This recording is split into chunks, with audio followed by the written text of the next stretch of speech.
Ikibazo cy'abarundi birukanwe muri Amerika kubera ibyaha baregwa kigiye kubonerwa umuti.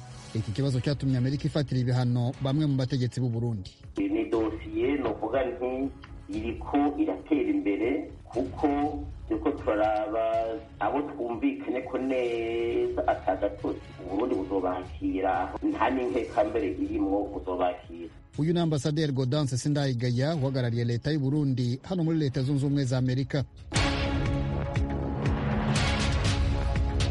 Nsabimana Calixte Sankara wari umuvugizi w'umutwe urwanya ubutegetsi bw'u Rwanda FLN yakomeje kwiregura uyu munsi mu rukiko rukuru i Nyanza. Naho muri Cote d'Ivoire Vice President Daniel Duncan yeguye ku butegetsi.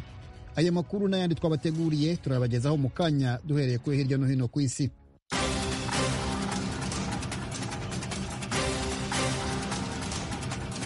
Amakuru hirya no hino ku isi turahera muri Afrika y'Epfo aho Zinzi Mandela umukobwa wa nyakwigendera Nelson Mandela yitavye Imana. Yari afite imyaka 59 y'amavuko. Eugene Mukankusi aratubwira ibindi. Zinzi Mandela umukobwa wa Nelson Mandela yitavye Imana. Ishyaka African National Congress ANC ryabitangaje kuri uyu wa mbere rivuga ko Zinzi Mandela umukobwa w'uwahoze ari perezida wa Afrika y'Epfo akaba n'intwari yabahoje igihugu Nelson Mandela yitavye Imana. Zinzi Mandela nyina umubyara Madikizela Mandela nawe yari impirimbanyi yarwanyije ubutegetsi bwa apartheid. Zinzi Mandela yamenyekanye ku rwego mpuzamahanga ubwo yasomeraga i Soweto mu 1985 ubutumwa bwa Nelson Mandela yanga kurekurwa ubwo uwari perezida w'icyo gihe PW Botha yari abimwemereye by'agateganyo ahubwo ahitamo kurangiza igihano cye kugira ngo hazabashe kuba imishyikirano hagati y'umutwe yari ayoboye na guverinoma iyobowe n'abazungu. Ikigo cya leta ya Afurika y'Epfo gishinzwe itangazamakuru SABC cyatangaje ko Zinzi Mandela w'imyaka 59 wari uhagarariye Afurika y'Epfo muri Denmark yitabye Imana mu bitaro i Johannesburg. Icyamwishe nticyatangajwe. Umuvugizi wa ANC Paul Mebi yagize ati iki nticyari igihe, yaragifite uruhare runini mu guhindura sosiyete yacu n'uruhare rurenzeho mu ishyaka African National Congress. Mebi yavuze ko ibindi bisobanuro biri bugende bitangwa igihe kigeze. Fondasiyo yitiriwe Nelson Mandela ntacyo yashatse guhita itangaza ubwo yari bisabwe. Urakoze Eugenie. Tujye muri Mali aho abaturage batishimiye ubutegetsi bwa Perezida Ibrahim Boubacar Keita baraye bononye kandi basahura inyubako y'ishyaka riri ku butegetsi. Ibindi kuri iyi nkuru turabibaza Oriane Tangishaka. Muri Mali abari mu myerekano yo kwiyamiriza ubutegetsi bwa Perezida Ibrahim Boubacar Keita baraye bononye bongera barasahura ibintu mu nyubakwa y'umugambwe uri ku butegetsi. Igihugu ca Mali kiri mu ruhagarara rwa politike kuva umukuru w'igihugu atowe mu mwaka wa 2013. Ni nyuma yaho abasirikare b'Ubufaransa bomoye abagwanyi b'intagondwa z'Abayisilamu zikorera mu ntara zimwe zimwe z'uburaruko bwa Mali. Yamara abo bagwanyi babandanya kugira ibitero ku gisirikare ca Mali naho muri ico gihugu hari inteko za ONU, abasirikare b'Ubufaransa n'abakarere. Ugusahura no konona ibintu vyari mu nyubakwa y'umugambwe RPM vyaraye bibaye inyuma y'amasaha make umukuru w'igihugu afashe zimwe mu ngingo zikomeye abatavuga rumwe n'ubutegetsi bari baramusavye. Iyo ngingo ikaba yasaba ko umukuru w'igihugu atesha agaciro sentare yubahiriza ibwirizwa shingiro. Amasaha make imbere yaho kandi avugira kuri televiziyo umukuru w'igihugu yarahejeje kwemera ko n'amatora y'abashingamateka yosubirwamwo nk'uko abatavuga rumwe nawe babisaba. Abategetsi bavuga ko uruhagarara n'imyerekano yabaye ku munsi wa gatanu no kuwa gatandatu yahitanye abantu 11. Uruhagarara rwabaye ejo ku munsi wa Mungu rwaraye rubaye nyuma yaho abatavuga rumwe na leta bari bagifise agashavu kandi bavuye ku maziko yo gupfuba abari baraye baguye mu myerekano. Tuve muri Mali tujye muri Cote d'Ivoire aho Vice President w'icyo gihugu Daniel Duncan yeguye ku butegetsi. Eugenie Mukankusi arakomeza. Iyegura rya Vice President wa Cote d'Ivoire Daniel Duncan ryatangajwe n'ibiro bya Perezida Alassane Ouattara uyu munsi kwa mbere. Patrick Ashi umunyamabanga mukuru muri Presidence yabwiye abanyamakuru ko Duncan wigeze kuba minisitiri w'intebe wa Ouattara yasezeye ku mirimo ku mpamvu ze bwite. Kwegura kwe bibaye hashize iminsi mike wari minisitiri w'intebe Amadou Gon Coulibaly yitabye Imana mu buryo butunguranye mu cyumweru gishize. Yari umukandida w'ishyaka riri ku butegetsi mu matora ya perezida ateganijwe mu kwezi kwa 10. urakoze Eugenie. Ibiro by'umuryango w'abibumbye bishinzwe abimukira biratangaza ko abashinzwe umutekano w'inzuzi muri Libya bafashe ubwato burimo abantu 83 berekeje mu bihugu by'Uburayi mu buryo butemewe n'amategeko. Oriane Itangishaka arakomeza inkuru. Ibiro bya ONU bijejwe ingenzi ku isi bitangaza ko abajejwe umutekano w'inzuzi muri Libya baraye bafashe ubwato burimo abantu 83 bagana mu bihugu vya Buraya mu buryo butemewe n'amategeko. ONU ivuga ko izo ngenzi zariko zigerageza kujabuka mu bihugu vya Buraya ziciye mu nzuzi za Libya zitoroshe na gato kujabuka, zafashwe zica zitwagwa mu ibohero riri mu burengero bw'igihugu. Safam Seli, umuvugizi w'ibiro vya ONU bijejwe ingenzi ku isi, yavuze ko izo ngenzi zari zigizwe ahanini n'abanyesudani kimwe n'abanyeyeritrea. Abo nabo bafashwe mu ijoro ryakeye aho bari baraye bahagaze mu kigwati ca Mediterane Igarbuli, baca batwagwa mu kigo c'ibohero rya Souk al-Khamis mu kigwati ca Coms, ni ku birometero 120 uvuye ku mugwa mukuru wa Tripoli. Uwo muvugizi Mseli avuga ko iryo hagarikwa ry'ingendo zitemewe n'amategeko yashikanye igitigiri c'abantu bamaze gufatwa bagasubizwa muri Libya muri uyu mwaka ku bantu 6,000 barenga. Mu ntango z'uyu mwaka ibiro vya ONU bijejwe ingenzi ku isi vyatangaje ko kuva mu mwaka w'2014 abantu bamaze guhitanwa n'izo ngendo zo mu nzuzi barenga 200,000.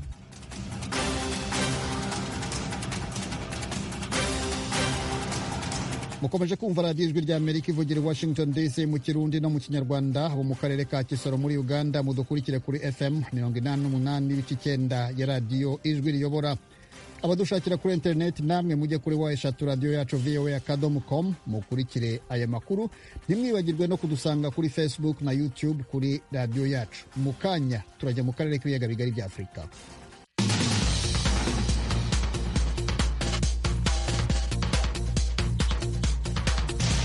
Amakuru yo mu karere k'ibiyaga bigari tuyahere mu Rwanda. Calixte Nsabimana Sankara wari umuvugizi w'umutwe urwanya ubutegetsi bw'u Rwanda FLN yakomeje kwiregura uyu munsi mu rukiko rukuru i Nyanza mu ntara y'Amajyepfo. Mu byo aregwa harimo ibyaha by'iterabwoba. Mugenzi wacu Eric Bagirubusa yakurikiranye urubanza. Niburanisha ryatangiye rikererewe kubera abaregera indishyi bageze mu rukiko batinze, ndetse naho baziye ibyuma by'ikoranabuhanga bibanza gutenguha bari muri gereza ya Mageragere. Major Calixte Nsabimana bakunze kwita Sankara yireguye hifashishijwe ikoranabuhanga rya video conference aho afungiwe muri gereza ya Mageragere. Yatangiye avuga ko hari perezida w'igihugu ataza kuvuga mu mazina wahaga inkunga umutwe wa FLN yavugiraga mu mugambi wo gushaka guhirika ubutegetsi bwa perezida Paul Kagame. Umucamanza ukuriye inteko iburanisha yabwiye uregwa ko ibikorerwa mu rukiko bitari ubwiru, bityo ko ntacyo agomba guhisha. Uwiregura yavuze ko mu mpera za 2017 bwana Edgar Lungu, perezida w'igihugu cya Zambia, yahaye Paul Rusesabagina ibihumbi 150 by'amadolari y'abanyamerika, kandi ko perezida wa Zambia yari yamwemereye kuzamukorera ubuvugizi mu muryango uhuza ibihugu byo mu Majyepfo ya Afurika SADC. Major Sankara yabwiye urukiko ko ubusanzwe perezida Lungu yari yemereye Rusesabagina miliyoni 1 y'amadolari aza gukomwa mu nkokora no kuba mu 2018 umukuru w'u Rwanda yaratorewe kuyobora umuryango wa Afurika yiyunze. Aha ngo yagize impungenge ko byazamenyekana, asaba Rusesabagina kwihangana manda ya perezida Kagame ikarangira. Yavuze ko mu kugaba ibitero ku butaka bw'u Rwanda bari bizeye inkunga ya Zambia, kuko mu magambo y'uregwa Rusesabagina yafataga perezida Lungu nka se wo muri batisimu, akagira n'abacuruzi benshi bahunze u Rwanda bamufashaga. Aha kuri Sankara niho ingabo za FLN zahise ziva muri Kivu y'Amajyaruguru zikajya gukambika Iburundi mu ishyamba rya Kibira. Icyaha cyo kuri mu mutwe w'ingabo utemewe Major Sankara aracyemera, ariko akavuga ko yinjiye mu mutwe wa FLN mu 2018 kuko uwo mutwe ngo washinzwe mu 2016. Uyu ni umwaka avuga ko yari komiseri w'itangazamakuru mu ihuriro nyarwanda RNC rivuga ko ryashinzwe na General Faustin Kayumba Nyamwasa. Mu myiregurire ye Sankara ntagaragaza uruhare rutaziguye mu byaregwa, akavuga ko yaguye mu mutego w'abarwanya leta y'u Rwanda yinjira mu bo yise ibigarasha, ijambo rikoreshwa n'ubutegetsi bw'u Rwanda buryita ababurwanya. Avuga ko mu 2013 aribwo yageze muri Afurika y'Epfo afite umugambi wo kwiga, ariko hahurira n'abarwanya ubutegetsi bw'u Rwanda bibumbiye muri RNC batangira kumwumvisha uburyo abasirikare n'abayoboke ba FPR bakomeye bemera General Kayumba kuruta perezida Kagame, kandi ko bari mu mugambi wo guhirika ubutegetsi buriho. Yasobanuye uburyo bamuhuje na General Kayumba maze amwumvisha uburyo abacitse ku icumu rya jenoside batewe amakubana na perezida Kagame. Avuga ko yamwumvishije ukuntu bitari ngombwa guhanura indege ya perezida Juvenal Habyarimana, ariko Kagame arabyanga atirengagije amakuba yari bukurikire. Mu bindi avuga ko byamuteye kurwanya ubutegetsi ngo yaba Kayumba kayumba n'abandi bacitse ku icumu bahunze bamubwiraga ko FPR ikiri mu ishyamba Perezida Kagame yoherezaga abasirikare bakivanga n'interahamwe mu gutsemba abatutsi bari imbere mu gihugu barimo n'abagogwe. Avuga kandi ko mu bindi bamubwiye bikamuhungabanya ngo abasangaga inkotanyi mu ishyamba bagiye kuzifasha ku rugamba bavuye mu Rwanda bicishwaga udufuni ku itegeko rya Perezida Kagame. Umucamanza yamubajije icyamuteye kumvira abo barwanya ubutegetsi kandi yaravuye mu gihugu ajijutse na cyane ko yararangije kwiga kaminuza mu ishami ry'amategeko. Uregwa yasubije ko General Kayumba atari umuntu usanzwe mu Rwanda kandi ko kumuhindura byari ibintu byoroshye. Ati niyo mpamvu mu Kinyarwanda bavuga ngo ihene mbi ntuyizirikaho iyawe, nge nahuye n'izo hene mbi. Major Nsabimana Karikiste yavuze ko mu kujya mu mutwe wa gisirikare wa FLN atiyumvishaga ko ari umutwe w'iterabwoba ahubwo ko bumvaga bagambiriye gukuraho umuntu bavuga ko yabahemukiye. Akemera icyaha akagisabira imbabazi, ni nacyo kimwe mu kwamamaza amatwara y'umutwe w'ingabo za FLN. Nabyo arabyemera akavuga ko yabikoze kenshi gashoboka. Yemera ko yakanguriraga abantu gushyigikira babaga bagabye ibitera akanabatiza umurindi. Gusa ku kugaba ibitera avuga ko byose byabaga atageze ku butaka bw'u Rwanda, hamwe ngo yabaga ari muri Komore ubundi ari muri Madagascar. Avuga ko raporo z'ibitero yazihabwaga na General Bernabe Sinayobye nawe akabona kubitangaza. Ku matangazo y'uwo mutwe avuga ko Jean Paul Karinijabo yayandikiraga muri Australia yarangiza komekaho sinyatire ya Sankara yari ibitse mu buryo bw'ikoranabuhanga. Yahakanye ko Uganda hari inkunga yabateraga kuko ngo yataye muri yombi bakiri mu biganiro byari bigeze kure. Ku gufata abantu bugwate arasanga mu rwego rw'amategeko ubwabyo bitumvikana ko hari abo umutwe wa FLN wafashe bugwate. Avuga ko abo bafataga babikorezaga ibisahu bagera mu ishyamba bakabarekura. Yavuze ko yemera kumpuza ndengo y'100% ko bahatiraga leta y'u Rwanda imishyikirano. Major Sankara yakunze kwiregura akoresha imvugo zakururaga amarangamutima ya hato na hato ku bari bakurikiye iburanisha ku cyaha cyo gucengeza amatwara yangisha u Rwanda mu bihugu by'amahanga. Sankara yavuze ko kuri we yumva ari umunyacyaha ruharwa. Yagize ati nibyo rwose kuri iki cyaha ho ndi ruharwa kuko nabikoze imyaka 6. Yakomeje agira ati nagiye muri RNC ndabatizwa muri iryo dini ry'ibigarasha, nabikoze ku maradiyo menshi atandukanye. Ku byaha 9 yireguyeho byose arabyemera kanabisabira imbabazi ku gihugu ndetse no kuri Perezida w'u Rwanda Paul Kagame. Mu baregera indishyi barimo abo byagizeho ingaruka ku bw'umubiri ndetse n'ab'imodoka zabo zagiye zitwikwa n'ibyo bitero. Major Sankara asigaje kwiregura ku byaha 8 bisigaye iburanisha rizakomeza ku itariki 10 z'ukwezi kwa 9 uyu mwaka wa 2020. Bagira ubusa ijwi rya Amerika, Nyanza mu majyepfo y'u Rwanda. Urakoze Eric. Bagira ubusa tuve mu Rwanda tuje mu Burundi, aho polisi y'igihugu yataye muri yombi abantu 3 bakekwaho ibitero bya grenade ku Buterere muri komine Ntahangwa mu mujyi wa Bujumbura. Ibitero rero byagabwe mu cyumweru gishize. Iyi nkuru ni yaragije ijwi rya Amerika yateguye yifashishije abanywanyi bayo mu Burundi. Turagezwaho na Desire Hatungimana w'i Kigali mu Rwanda. Mu kiganiro yahaye abamenyesha makuru kuri wa mbere, umuvugizi w'igipolisi cy'u Burundi yemeje ko inyuma y'itegwa rya grenade ku Buterere komine Ntahangwa mu buraruko bw'igisagara cya Bujumbura, igipolisi cyakwikiranye abakoze icyo gitero 2 bakekwa kubwo bubisha baciye bahagarikwa, ariko warabunguruje mu muduga arabacika nayo modoka yahavuye ifatirwa mu Nyakabiga. Saha 5:30 z'ijoro bafatira ngaha mu gisagara ca Bujumbura mu Nyakabiga ya 3 muri quartier ya 3 kwibarabara rya 6. Imodokari bakunze kwita Probox sanzwe yariko imparati taliyo I1696A. Iyi ni imparati taliyo bakoresha mu kwiba ko imparati yayo y'ukuri twayiberetse. Iyi modoka bace bayisangamwo z'ikikaruhariwe 2 witwa Irambo na Jean Marie hamwe na Hakizimana Gaston anzwe bakoresha nkoho mu gukora ubuvuzi bwa nabi na magrenade. Fatira muri iyo modoka nyene nkoho Kalashnikov 1, sanduku z'amasasu 2 hamwe n'ikindi cyarimwo amasasu ashika ku 18. OPC Pierre Nkurikiye avuga ko amatohoza yabandanije muri iryo jero, abafashwe baciye bavuga umukuru wabo aba mu Ruziba nawe akaba yaciye afatwa. Igipolisi cy'u Burundi kikemeza ko yarasanzwe arondegwa mu bugizi bwa nabi butandukanye.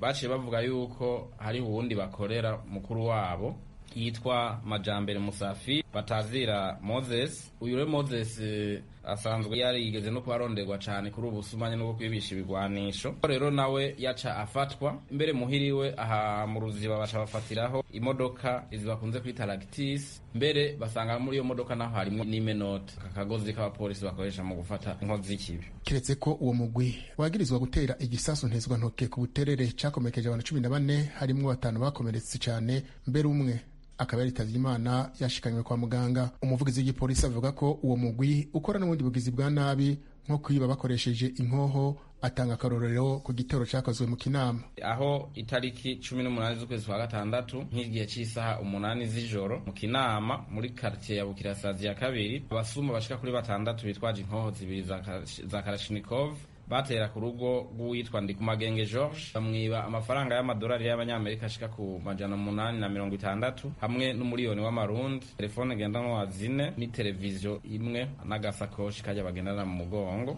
Kugira ngo ntibafatwe bariko barasubira inyuma bararashe amasasa ashika kuri 18 ariko ataco yononye.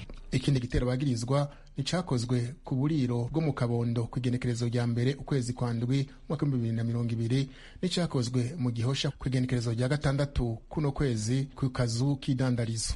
Aho hose ivyo bitero vyakozwe n'abitwaje ibigwanisho kandi akabatawe bakomerekeje atari kwiba amafaranga atashoboye kumenyekana igitigiri n'amatelefone ngendanwa. Pierre Nkurikiye amenyesha ko amatohoza igipolisi cagize yerekana ko uyu mugwi ugizwe n'abantu benshi kandi bafise n'ibigwanisho bitandukanye. Uyavugira igipolisi akavuga ko amatohoza abandanya kugira abakorana n'ako kagwi eka n'ivyo bakoresha mu guhungabanya umutekano no kwiba bituzwe mu gisagara ca Bujumbura. Asaba uwo bazi inkozi z'ikibi zihungabanya umutekano ko yobishikiriza abajejwe umutekano ku neza y'umutekano w'abanyagihugu n'igihugu. Mu kwezi kwa gatanu muri zone Kamenge mu burarako bw'igisagara ca Bujumbura abantu 2 barapfuye 10 barakomereka mu gitero ca grenade ku kirabo kizwi ku izina kwa Patrick muri quartier Twinyoni.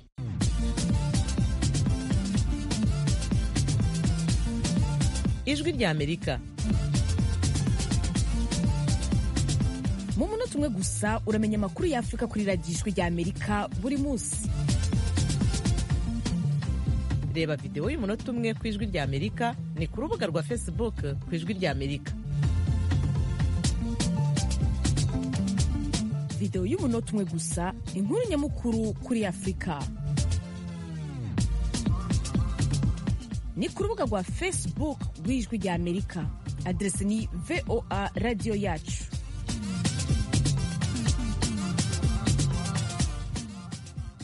Turaguma ku makuru y'Uburundi. Leta y'icyo gihugu yongeye gushimangira ko ikibazo cy'abarundi birukamwe muri Amerika kubera ibyaha baregwa kigiye kubonerwa umuti. Amerika ivuga ko Burundi bwanze kubakira, bityo biba intandaro y'icyemezo cya Amerika cyo kwima viza abarundi muri rusange, keretse bamwe na bamwe nk'abadiplomate.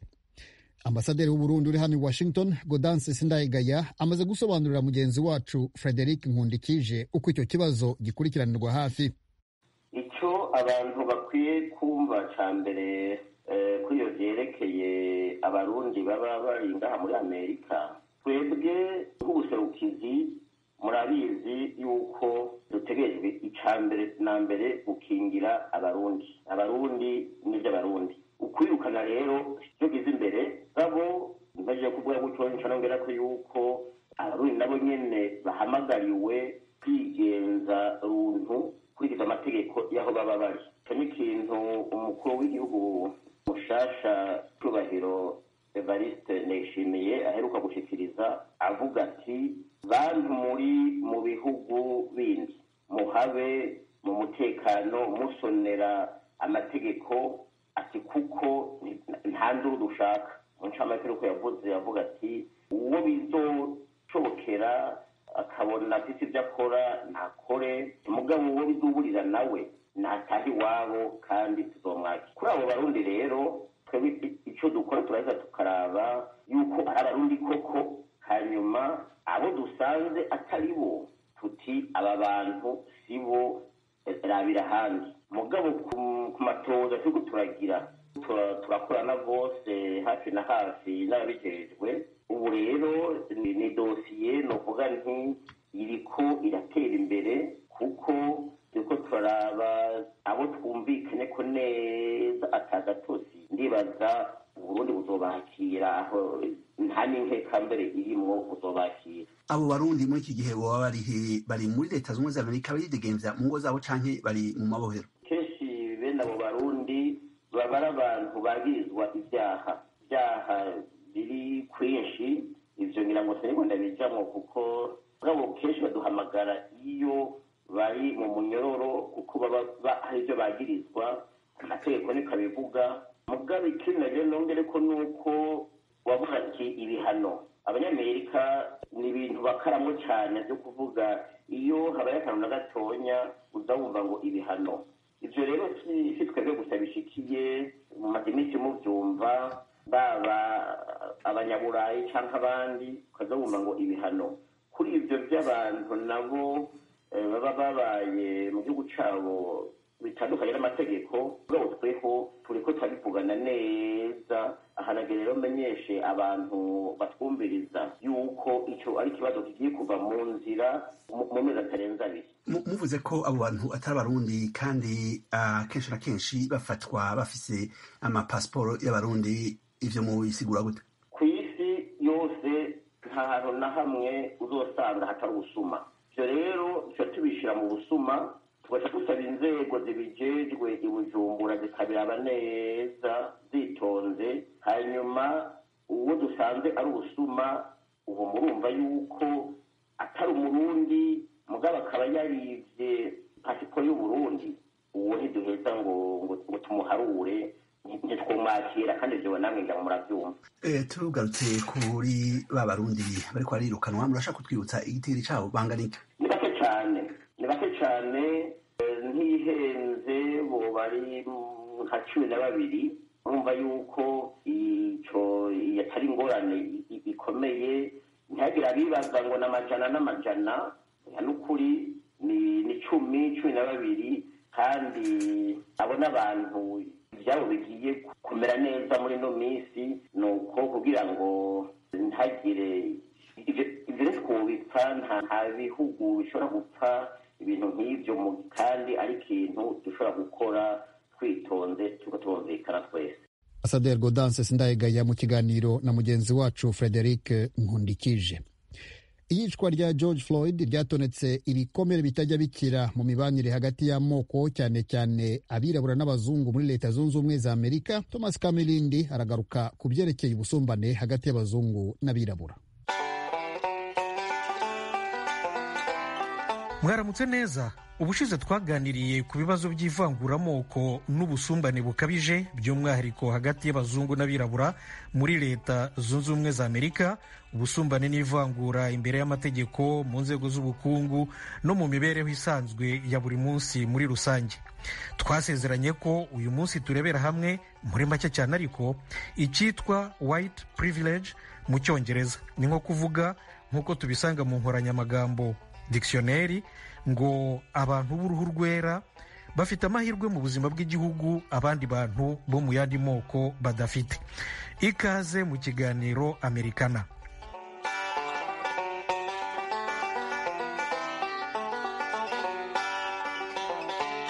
Abashakashatsi banyuranye bemeza ko white privilege bifite inkomoko mu bucakara abazungu bakoreye abirabura bwanditswe mu mategeko guhera mu myaka y'1620 mu byahoze ari koloni z'abanyaburayi mu bice byaje kuba Leta Zunze Ubumwe za Amerika, kugera ubu bucakara buciwe n'itegeko nshinga rya Leta Zunze Ubumwe za Amerika mu 1866, n'ivangura, guheza, guha akato no kunena abirabura byakurikiyeho imyaka n'imyaka uko ibisekuruza byagiye bisimburana. Abashakashatsi bavuga ko uwatangaje bwa mbere na mbere iki kintu cyitwa cyangwa se aya magambo abiri yitwa white privilege ari William Du Bois, uzwi cyane cyane nka W.E.B. Du Bois, umwirabura w'umunyamerika, umuhanga mu by'imibanire y'abantu no mu by'amateka, umwanditsi n'impirimbanyi y'uburenganzira n'ubutabera bw'abirabura. Muri uru rwego Du Bois ari mu bantu bashinze imiryango itandukanye y'abirabura, irimo umwe uzwi witwa NAACP, National Association for the Advancement of Colored People. Ni nko kuvuga umuryango uharanira gutera imbere kw'abaturage b'ibara, wavutse mu 1909 na n'ubu ukaba ugikora. Mu 1935 Du Bois yasobanuye ko hagati y'abirabura n'abazungu hari umurongo ntarengwa, ari nawo utuma abazungu b'abakene badafatanya n'abirabura b'abakene kugira ngo barwanye akarengane bose barimo, kubera gusa ko aba bazungu bo bumva ko uko bimeze kose bafite amahirwe kurusha abirabura. Du Bois amaze gutangaza iki yise bwa mbere na mbere rero white privilege, ntibyamenyekanye cyane, ahanini byigumiye mu bahanga b'abirabura. Byategereje ko umuntu w'umuzungu, umutegarugori Peggy McIntosh, nawe abyandikaho, noneho abandi bashakashatsi b'abazungu nabo batangira kubyitaho. Peggy McIntosh ni mwarimu n'umushakashatsi wagiye mu zabukuru wa kaminuza Wellesley College muri leta ya Massachusetts mu majyaruguru y'uburasirazuba bwa leta zunze ubumwe za Amerika. Yitangiye no kurwanya ivanguramoko. Mu 1989 yanditse igitabo cyitwa White Privilege Unpacking the Invisible Knapsack. Ni nko kuvuga ngo amahirwe abazungu bafite abandi badafite, gufungura umufuka utagaragara.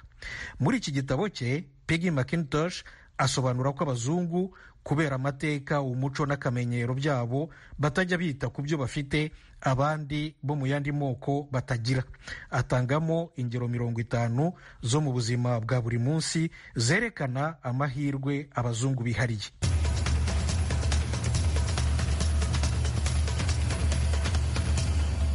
Ijwi rya Amerika. Mu magambo make, dore bimwe na bimwe abahanga bahurizaho nyuma y'igitabo cya Peggy McIntosh cyitwa rero White Privilege Unpacking the Invisible Knapsack. Umuzungu afite amahirwe menshi yo kugera mu nzego z'amategeko na politiki. Umuzungu ntagira impungenge z'uko polisi imuta muri yombi igihe icyo ari cyo cyose nta mpamvu. Yumva yisanzuye ku bapolisi ku buryo iyo ahuye n'impamvu yo kubitabaza abikora bitamugoye. Naho kubirabura ahubwo usanga polisi isa nibahiga. Umuzungu afite amahirwe yo gutura neza kandi heza. Afite amahirwe menshi yo kwiga kugera muri kaminuza. Nta muntu ukemanga ubwenge bwe kubera ko afite ibara ry'uruhu ryera. Umuzungu afite amahirwe menshi yo kubona akazi. Urugero, mu 2016 kaminuza Auburn yo muri leta ya Alabama mu majyepfo y'uburasirazuba bwa leta zunze ubumwe za Amerika yatangaje ubushakashatsi yari imaze gukora bwo ku myaka 3 yari ishize. Ivuga ko abashakashatsi bayo boherereje abakoresha batandukanye imyirondoro imeze kimwe, imwe iriho amazina asa n'ay'abazungu, indi iriho amazina asa n'ay'abirabura. 18% by'abo mu gice cya mbere bahamagawe n'ibigo bishaka abakozi kugira ngo bajye kubazwa kuganira rero kuri iyo myirondoro yabo, mu gihe abo mu gice cya kabiri cy'amazina asa n'ay'abirabura bahamagawe ari 15%. Murumva rero icyo kinyuranyo cya 3%.